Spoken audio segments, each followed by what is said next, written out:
Oh, golly. Sorry, guys. Alright, guys. I want to talk a little bit about the. I made this video a couple of times. Well, I made one, but it got a little off topic. Then I made one right afterwards, but it wasn't really good. So I'm redoing this. I want to talk about the RIPSAW 500 and the Aaron A. Lynch 500. Both of them are really good saws. Both of them are really neck and neck. You know, they're really close.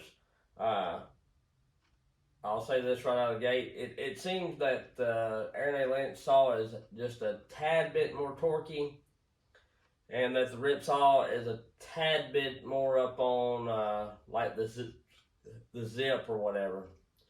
And from the looks of it, it looks like, and I may be completely wrong, but it looks like RIPSAW does a little bit of exhaust work, widening and possibly raising. And it looked like to me that Aaron didn't mess much with the exhaust.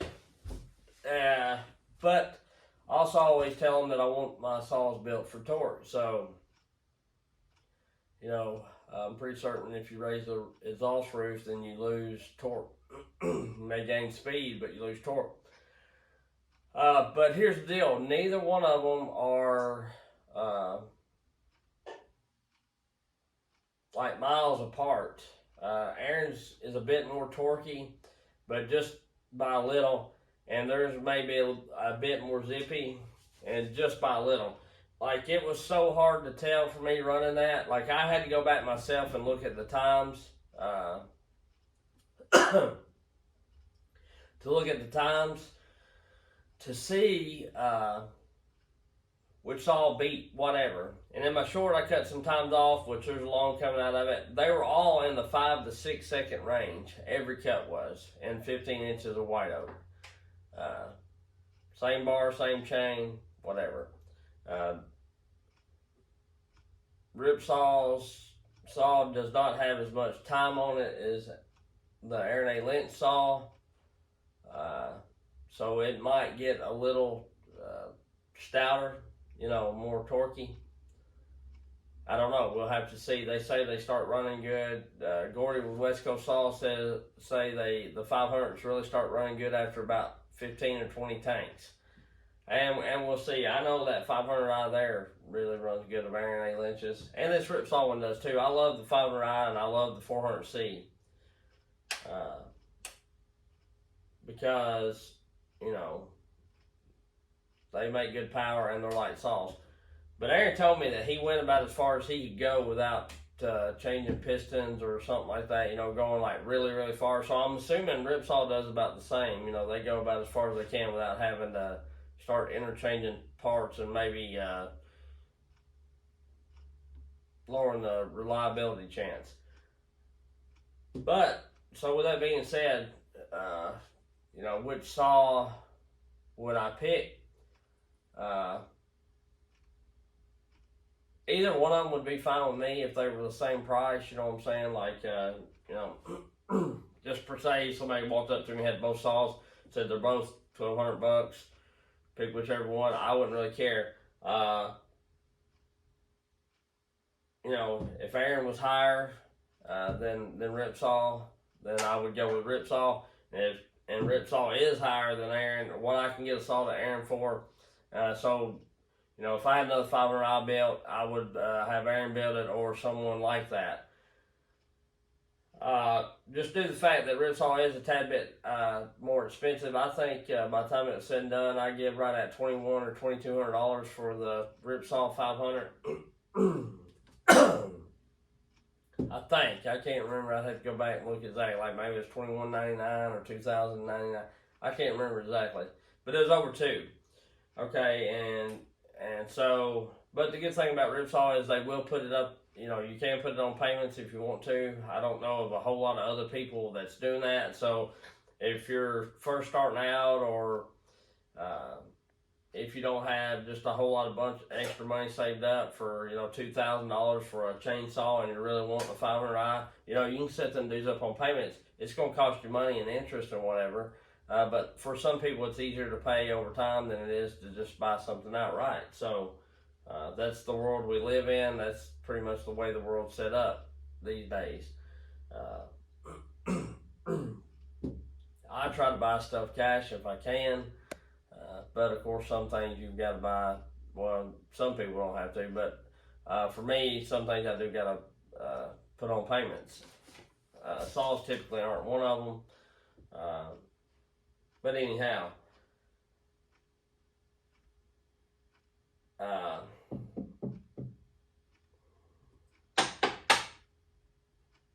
the Aaron A. Lynch 500i. Typically at my dealer, I can get them for they're $15.50. I get them for 10% off whatever they cost retail or whatever they've got them priced for. Say if they're $15.50, I can get about $155 knocked off of them, and so I'm gonna be looking at, you know, about right at $1,400, and then tax. So out the door, you're probably looking at about $1,500 is what I can get a 500i for today. If I went to purchase one today, or 661. But anyway, and then of course you send it to Aaron. I don't know what he's charging for the 500s for the new saws now. I know some of my saws were some of the first that he done. Like that 500 that he ported of mine, that was the first 500 he ever ported. Same with the Intronic Auto-Tune, which the saw's a saw, but you know, that's the deal. You know, I said this saw has, you know, is new, and it might gain a little bit after it gets time on it. And same with Aaron. As he ports more of these 500s and these newer saws, he may figure out a little different formula, or a little more, or something a little less that he can do, or some little tricks that he can gain power.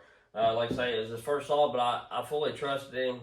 He's a good saw builder, and I knew pretty much it's got a piston and a cylinder in it. The only thing that's different is how the fuel's delivered, so I knew he could make it work. And never had no doubts or whatever. And two, you know, I know he stands behind what he says, and if something would happen, he would replace my saw. So anyway, so there's that out of the way. And I don't know, he's got his own 500 now. I don't know if he's done it or what, or if he'll do any more 500s. I don't know. But I know what he charged me. I've got, with what I was charged, I got about $1,850 to $1,900 a minute. By the time I paid shipping and shipping there, and then of course the price of him porting it has shipping back, covers the shipping back. So you got to pay shipping there and whatever they charge the port. Most of the time. And so that's not that bad. Even at $1,900 just per se, that's about $300 cheaper than what RIPSAW is charging. And I don't know what RIPSAW even buys their chainsaws for. You know, they may be having to give $1,600 for their chainsaws. I have no idea. You know, but you don't get a bar either. It's just the power head only. And, you know, when you buy a chainsaw at the dealer, you get a bar with it, blah, blah, blah. But also with RIPSAW, you don't have to, all you got to do is sit there and push a button. Yeah, I want that saw. They build it, and it comes to you. With this, you got to go buy it, you got to package it up, you got to ship it. You've got to do the legwork. But typically with Aaron Cajun and those two guys anyway, it's pretty quick turnaround time with them. I've never waited any more than like 3 weeks for a saw. And they had it done before that. They just wanted to run it some, make sure it was good. But, you know, for the most part, other builders, you know, they may have different lead times. You know, I know I've sent it to one guy. He's kind of slow and meticulous or whatever, so he took a while to do it. My 395, which I knew that. He told me that up front. With RIPSAW, you know, they told me it was going to be 10 to 13 weeks or whatever it was. I don't know. About 3 months is what it equaled up to be. Ended up being close to 5 months, like 20 weeks. I ordered it on April the 24th of 2023, and it got on my front doorstep April the 21st or 20th or 21st, 22nd, something like that, of September. So I counted up, I think it was right around 20 weeks. So there's a little further than what they said. And I'm sure as their popularity and everything gets bigger, unless they get more help or figure out a way to do more saws or whatever, their times may go out even more than that. I don't know that, but I'm just guessing.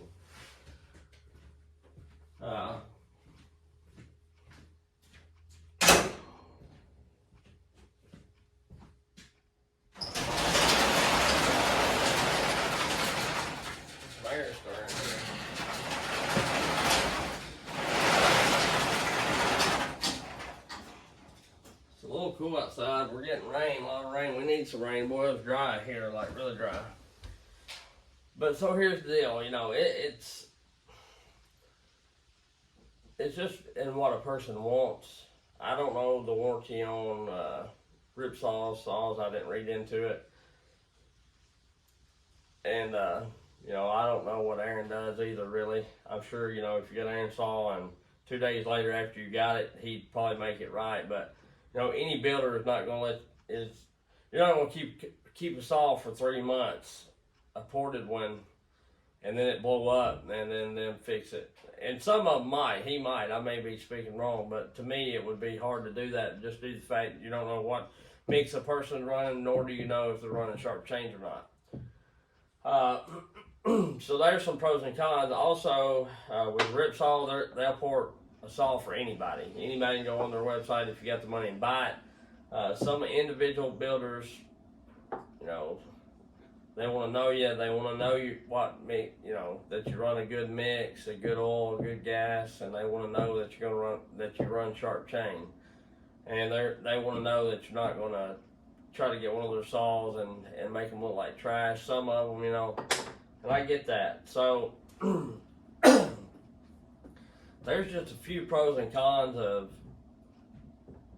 a RIPSAW and whatever, dealing with a company like that.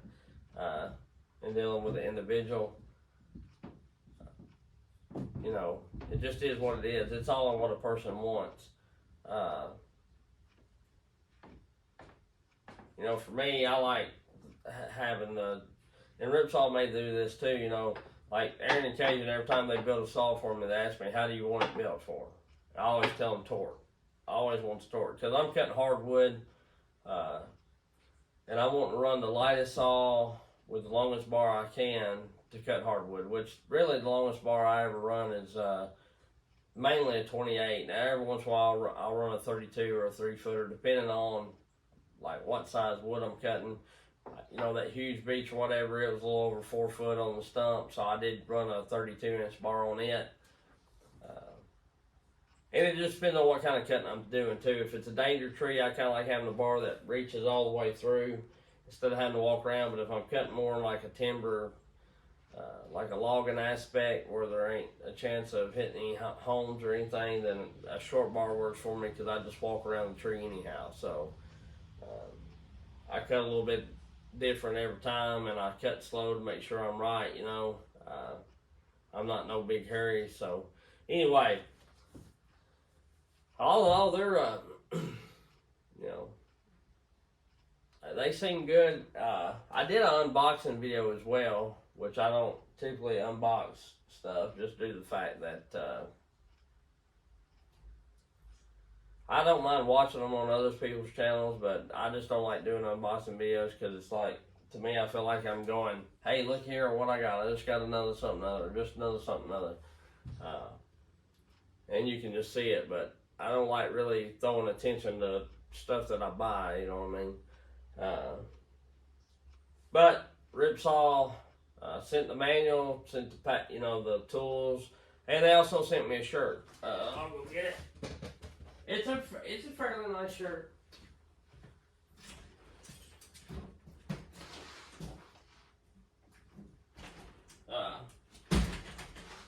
which I'm kind of hard on shirts because I'm in between sizes. I'm like, in some shirts I wear a large, and some shirts I wear extra large. But they sent me a large, which I tried it on and it fits perfect before it's washed. So I may have to wash it in cold water to keep it from shrinking.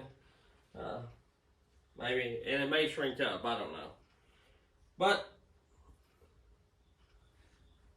it is what it is. I don't fault the guys for trying to make a business. You know, this whole deal here of me comparing these saws, it was not to run RIPSAW in the ground, nor was it to run Aaron A. Lynch. Of course, you know, Aaron and Cajun are my boys. I like the way they build. They built dang near every saw I've got, with the exception of a couple, 2 or 3 of them.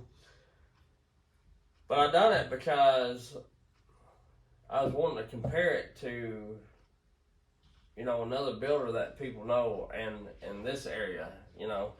Because here's the deal. You know, you had a couple people just saying that they were the bee's knees, and they never even had run their saw, you know. And I get, you know, taking your buddy's word for it. You know, if Aaron and Cajun told me, hey, this guy builds a saw and it runs, it'll haul the mail, then I'd be like, yeah, it does. But if I would get on my channel and I would state it like that. Hey, I talked to my buddy Aaron and Cajun, and they said this guy here builds a hell yes saw, blah, blah, blah, blah, blah. You know, I've never run one, so, but I trust their word.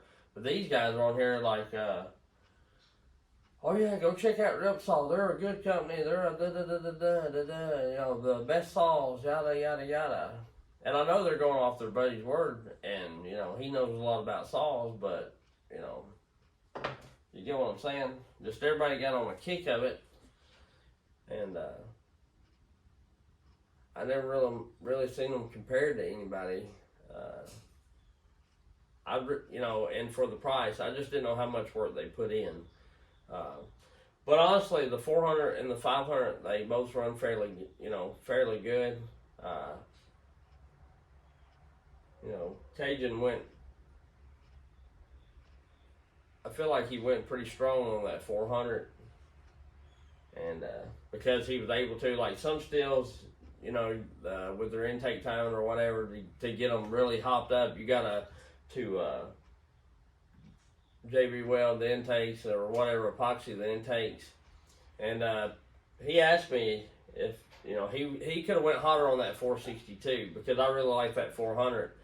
And but I told him also that I just want work saws. I don't want, you know, I want to work with them, but I also want them fun enough. If you go to a get together, you know, they're still fairly fun to run. So, you know, all these builds, these guys probably could go hotter on. But that's what I'm getting at with the 462 and the 572 and stuff like that.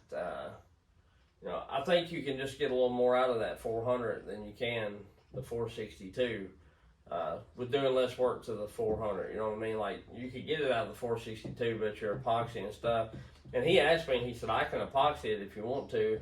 And I said, well, you know, I just want longevity, but I said, I'll leave that up to you. And he decided not to do it because, you know, he knows I wanted to work saw it. And I've run it for work. And it's still a stout saw, strong saw. But, you know, for that 400 to be like the size of a 362 or whatever, it's really crazy how much power that thing puts out. I run 28-inch bar on it just like I do the 462 or the 500. You know, everything I run pretty much has got a 28 on it. I was running 2 foot on it before it got ported, and it was about all it wanted to handle. But the RIPSAW 400 wasn't, it lacked quite a bit of the torque that Cajun's did. But as far as cutting, as long as you didn't just terribly lean on it, running 2 foot or 28-inch bar, I think it would be all right. It cut fairly good. And the 500s, you know, like I say, I think Aaron's got a tad bit more torque, or them's got RPMs or whatever, or, you know, Zias. But all in all, it's a good saw, and it may get a little more torque as it comes up. But like I say, there's whispers difference, and the zippity and this and that one over that one, and the torque over that one to that one. I mean, they're really close. Like when I run them, I had to run them. I done like 9 cuts with each saw. I had to go back and run them again, off camera, and I still was having a hard time telling which one took it. So, you know, take that for what it's worth. You know, I think RIPSAW builds a good saw. You know, you hear this and that about this and that. I don't know none of that. All I know is the saw they sent me is a fairly decent saw. There's nothing wrong with it. It runs good. It's, for me, it's a little more costly. But for you, it may not be. You know, you may not be able to get a. You know, I've seen some places. I know there's some places even around here that the 500 and the 661 is close to $1,700, and I get them way cheaper than that. But some people may not be able to. So by the time you give $1,700 for one, pay shipping, and pay to port it and all that, well, you might be cheaper to go through RIPSAW. I don't know, but for me, Aaron, people like Aaron is a little cheaper, but also, you know,